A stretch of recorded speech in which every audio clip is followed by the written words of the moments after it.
No, but we still look at a lot of films in hinterland or the northern belt or whatever, our stories, which we look at them sympathetically, empathetically, and try and say, yeah, this is interesting, this is how it works.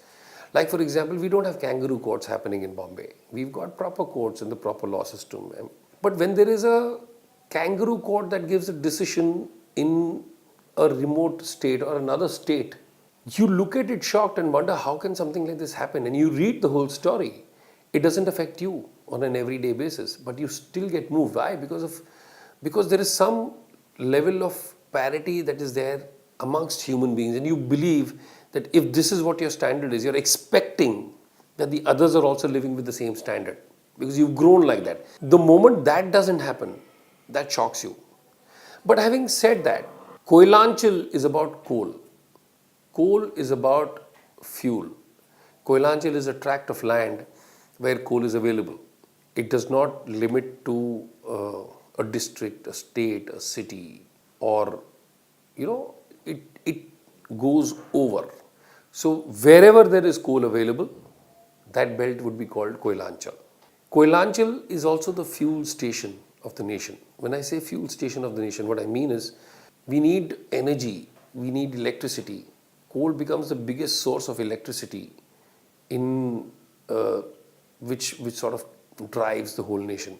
And every time you pay your electricity bills wherever you are in this nation, you'll realize that it's always going higher. It's gone beyond the inflation rate. It's not only necessarily rising as per the inflation rate. But that's also because there's a whole lot of other stuff that's happening from where the natural resources are available.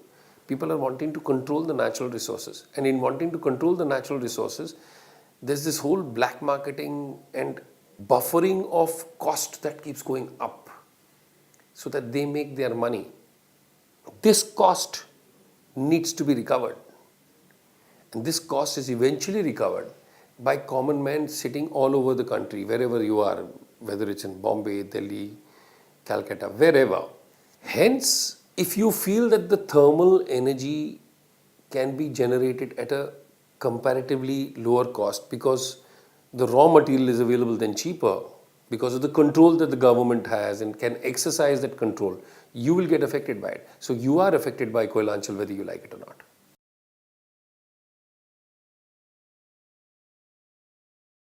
Experience working in, it's an idiosyncrasy if you want me to say it, was very, very, very tough but beautiful. In hindsight, I can say it's beautiful. When I was shooting, I knew this look was beautiful. The location is looking outstanding. It has its own character. So in the stars that I have in my film, the biggest character, or the biggest star is the location itself.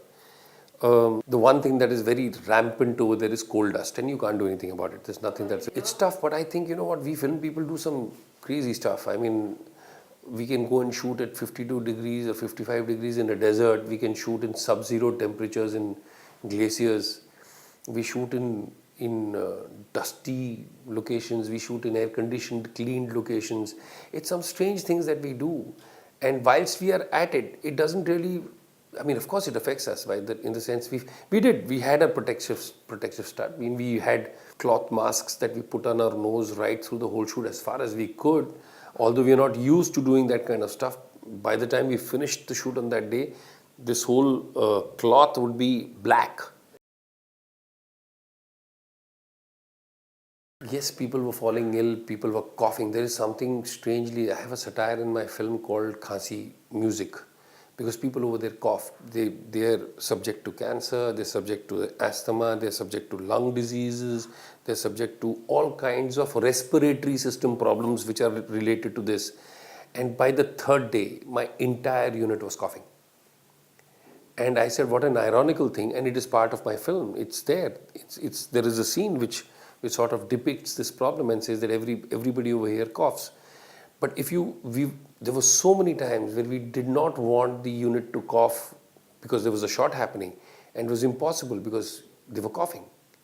Because of the gases, because of the coal dust, because of the smoke that is coming out, and it is not necessarily normal dust, everybody was coughing. So we all had respiratory problems for that period of time that we were there. One of the most strongest characters in my film is Anna's wife. She is the source of inspiration for Anna to fight back. If you see a specific scene now where she says that, women, when they come out of a labor room, when they've delivered a child, they've forgotten what fear is because they face death on the face of it and come out.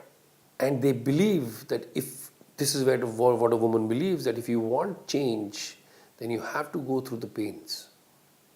If you want something good in life, if you want a new ray of light, you have to go through pain. It's that source of inspiration that draws Anna's character to stand up and fight against the might of the mafias over there. I'm still to find my strength. As a director, I'm still working on I think my strength is to work on various kinds of creatives. I've worked on science fiction, I've worked on romance, I've worked on thrillers, I've worked on social dramas, I've worked across the board. What I've not worked on is a comedy as of now. I'm working on a comedy. I have to work on horror. That is the other subject I have to work on. I've worked on science fiction also. I think that's a strength. It's a great journey over a period of time, and I've been directing for almost 14 years.